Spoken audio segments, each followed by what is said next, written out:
Good morning, everyone. Part 3 of making my 240SX great again. Sponsored by Doge. Today we're back in the garage and we are doing steering rack relocation. I'm gonna bring all the suspension, front and rear, over to the car, and a few other things that I can do along the way, but that's the main gist of it. And yeah, let's get right into it. First things first is I started this last night. Cut the steering rack location out, cut about 1 inch material out, shift it forward, and then you weld it back up.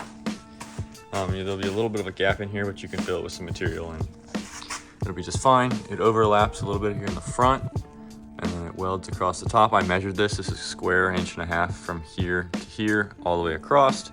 And it's 2 inches from here to here, and then from here to here. So it's not rocket science, but it's gonna be square and perfectly fine and good enough. The video I watched to learn how to do that will be linked in the bio, down there. It's pretty simple. He's pretty smart. He explained it pretty easy. If you're not a Neanderthal, you can do this. It's not hard. But anyway, I ran out of welding wire like right there, so now I gotta go down to the store and get some more.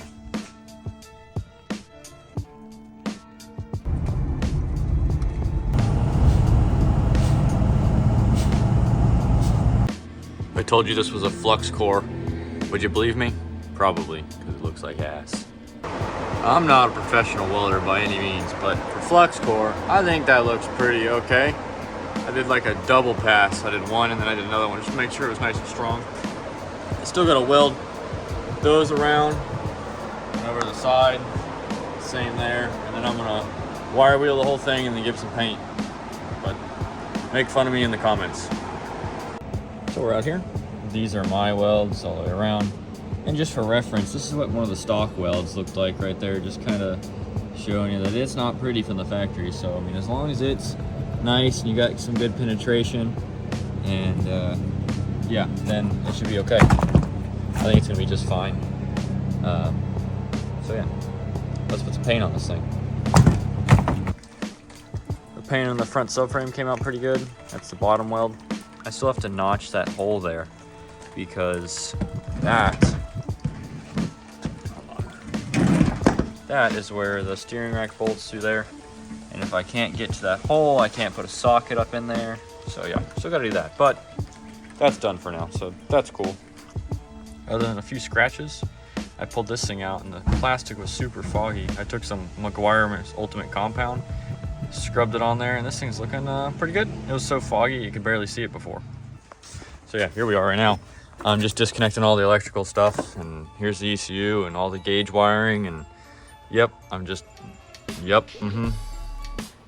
So a bunch of little tedious things go into a swap like this that not really everybody knows. So let me show you what I'm dealing with. This is what I'm dealing with.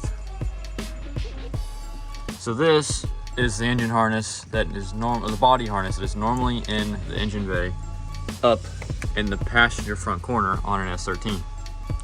So these plugs are what your engine harness would normally plug into that would run back to the ECU here. This plugs into the ECU plug and right by the ECU and everything. And yeah, these are normally over there. So what I'm having to do is pick apart my body harness that goes to the alternator and starter. Here's the starter trigger. Here's the alternator wire. Here is the alternator plug. All that has to be extended since this stuff has been put in here, so I have to do that now. Today I mainly just messed with the wiring, trying to figure out what goes to what I need to extend, what I need to do. I need to get a bunch of wire and make this thing look really good because this car had some very shoddy wiring on it. This was just had a bolt through it to that red wire over there that went through a bolt through that was all wrapped in tape through the firewall back to the battery. That was, and I don't know how this thing didn't burn down. It was definitely a fire hazard. So I got distracted and started mocking up intercooler piping. It's got these fancy little holes already drilled in over here. Just kind of got doing that, and then got all the wiring undone, fuel lines, backing lines. I just got to drain the trans fluid and unbolt the motor, and then it'll be able to come out. I forgot the drive shaft. So, yep. I was supposed to be making this car a roller, but I don't have the little subframe bolts that go through the frame to bolt the subframe in. So I can't make it a roller unless I have those. I'm not gonna get those till tomorrow. So I'm done tonight. I'm gonna put the car on the jack stands, and I'll see y'all tomorrow.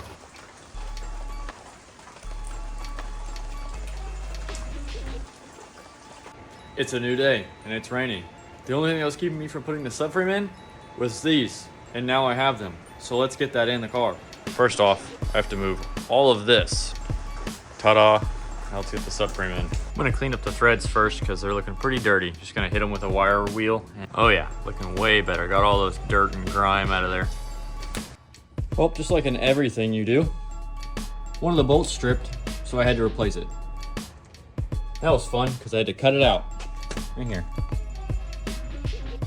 Yep, stripped like 3 things out, and then I tried to put that stripped out of the top hole. And then I couldn't, it rounded, and then yeah, I just cut it out with the angle grinder. Very cool. All right, now that I got through that train wreck, time to start taking the suspension out of the front of this and putting it in this. Who would have guessed, right? Let's get to it. So this car will be getting new brake rotors, pads, and coilovers. So these coilovers are gonna stay with this car. Everything I'm taking is, you know, the adjustable tension rod, extended LCA, and my tie rods, inner and outer, and the brake lines, the braided ones, because they're extended for the angle kit. And yeah, let's get that going. Ta-da. Time to do this side. And it's out. So just for now, so I can get this thing on the ground, I installed the shitty struts that came with it. I'm waiting on my coilovers. They should be in like next week, but just to get it on the ground, I'm gonna put these in just loosely so I can just have the car rolling. It's gonna be sick, so let's get to it. One side's done, and that's the passenger side. That's all the front suspension done. The wheels, arms, tension rods, subframe, brakes, all that's hooked up. I'm waiting on I ordered from Minjuku a new steering rack, which will be mounted there. And now I gotta pull the rear subframe out. I ordered some bushings. I can't put the subframe in until I get those bushings, so that'll probably be next video. Early in this video, I talked about the harness, and this is a dual cam harness, so it only has the brown plug. This white plug is for something else. But the brown plug, I realized on my harness over here, that on my harness, it is wired for both.